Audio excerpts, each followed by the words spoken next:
It was a beautiful night on the island of Sodor, and Connor was rowing back to the shed to get some rest, when Sir Topham had arrived.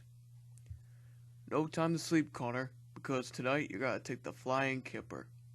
Henry is sent to the steamworks to get checked. You must collect the Flying Kipper from Brendan docks, station to stations, and then to the mainland." Connor had never delivered the Flying Kipper before, and he seemed to be excited about it.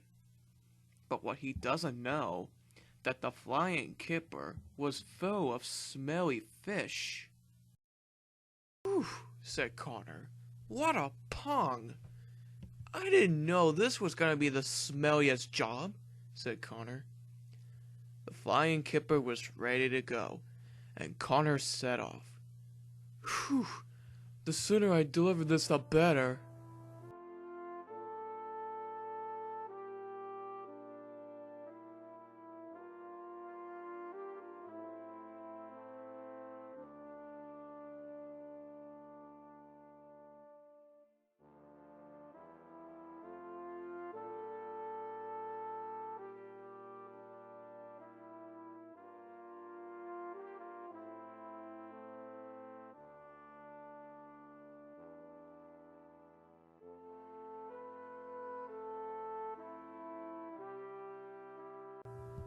Things were going very well for Connor. But what Connor didn't know, that the old coupling was old and rusted, and it should have been checked. And then the coupling broke. And Connor's cars are rolling down the line by themselves. Up ahead, Connor had to stop by a signal. "Almost there to the mainland," said Connor. "The sooner I deliver this, the better I go back to the shed and get some sleep." And then there was trouble.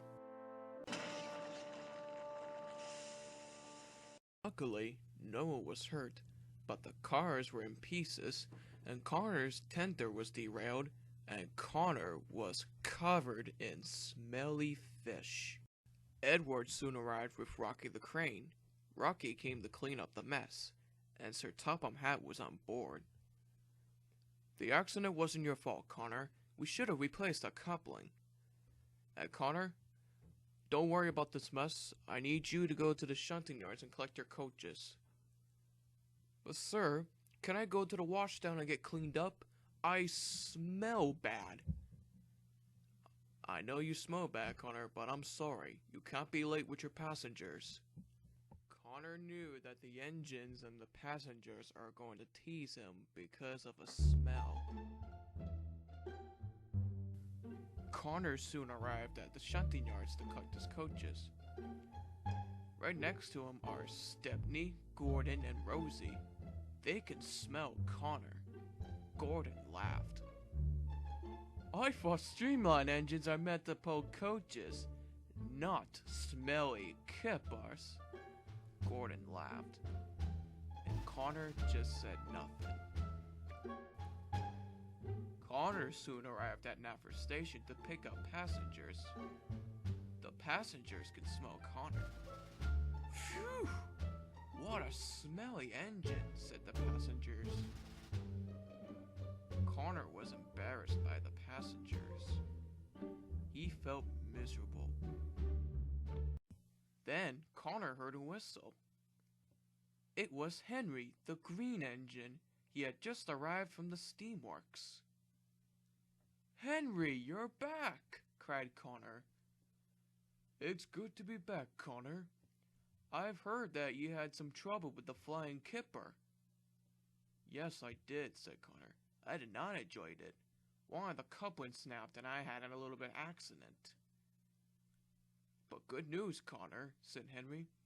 "Since I'm being repaired, I can take the Flying Kipper tonight, and you don't have to." "Oh, thank you, Henry. If you weren't repaired by now, I would have took the Smelly Kipper again tonight."